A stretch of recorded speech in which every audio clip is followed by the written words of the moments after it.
مولی سے ما ته منس کې مزه نه محسوسیږي.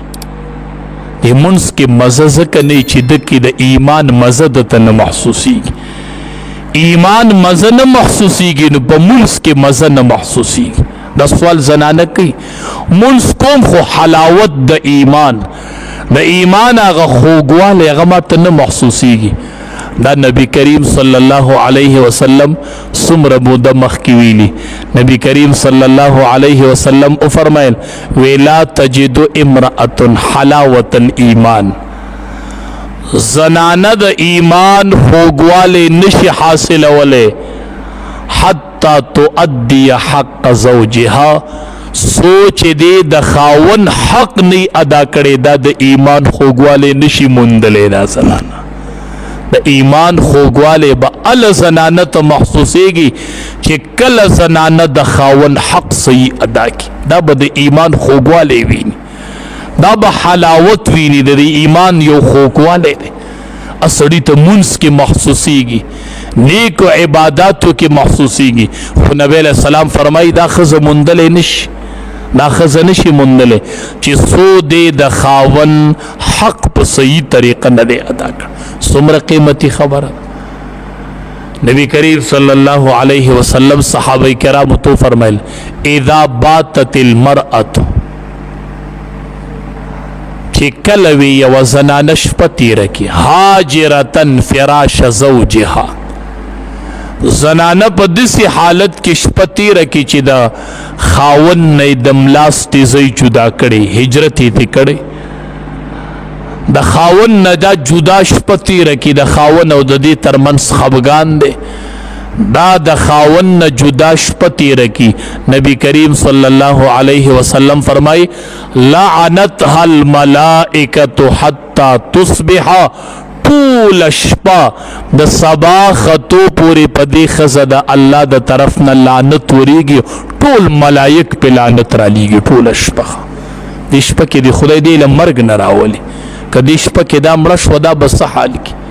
په دې شپه کې د خدای وجني نه لعنتها الملائکة حتی تصبح، د سبا پورې په دې باندې ټول ملایک لګیا دي او لعنتونه پرې رالیږي چې دا د خاون نه جدا شپه تیره کې او خاون پې خفه وي.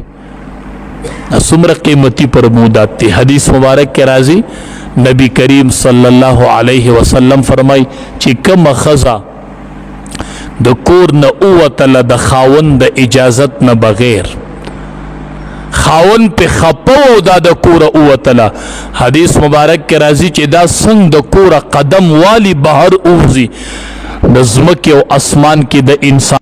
مولی سے ما ته منځ کې مزه نه محسوسیږي.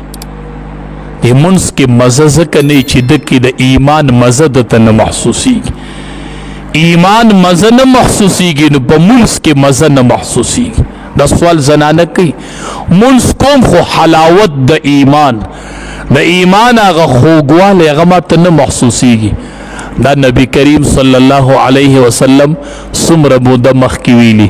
نبی کریم صلی الله علیه وسلم وفرمایل وی لا تجد امرأة حلاوة الایمان، زنانه د ایمان خوږوالی نشي حاصلولی حتی تؤدي حق زوجها، سوچ دې د خاون حق نه ادا کړي دا د ایمان خوږوالی نشي موندلی. دا زنانه د ایمان خوږوالی به هله زنانه ته محسوسیږي چې کله زنانه د خاون حق صحیح ادا کړي. دا به د ایمان خوږوالی ویني، دا به حلاوت ویني. د ایمان یو خوږوالی دی سړي ته منځ کې محسوسیږي، نیکو عباداتو کې محسوسیږي. خو نبی علیہ السلام فرمایي دا ښځه موندلی نشي، دا ښځه نشي موندلی چې څو دې د خاون حق په صحیح طریقه نه دی ادا کړ. څومره قیمتي خبره. نبی کریم صلی الله علیه وسلم صحابه کرامو تو فرمایل اذا باتت المرأة، چې کله وی یوه زنانه شپه تیره کړي هاجرتن فراش زوجها، زنانه په داسې حالت کې شپه تیره کړي چې د خاون نه د ملاستې ځای جدا کړی، هجرت یې ترې کړی، د خاون نه دا جدا شپه تیره کړي، د خاون او د دې ترمنځ خفګان دی، دا د خاون نه جدا شپه تیره کی.